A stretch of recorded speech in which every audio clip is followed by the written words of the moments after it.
आपल्याला प्रपंचाचा त्याग न करता सुद्धा त्यांनी सांगितलं की मोक्ष मिळवून देणं ही माझी जबाबदारी आहे. फक्त तुझा स्वधर्म काय की तुझ्यातला राक्षस कसा संपेल, तुझ्यातला वानर कसा संपेल, तुझ्यातला मानव कसा संपेल आणि तुझ्यामध्ये देवपणाचं अंग कसं विकसित होईल, ही जबाबदारी तुझी आहे. याच्यासाठी ज्या वेगवेगळ्या प्रकारच्या क्रिया करायला सांगतो आम्ही, उदाहरणार्थ सेवा करायला सांगतो, त्या इथून अंतःकरणापासून कर. फोटो काढण्यासाठी माधुकरीमध्ये हातात पोतं घेऊन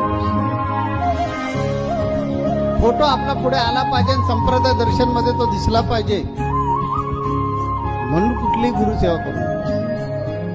जर करायची असेल तर इथून कर. आणि जी काय करतोय कुणालाही सांगण्याची गरज नाही, इकडे तिकडे बोलण्याची काय गरज नाही. ज्यांची तू सेवा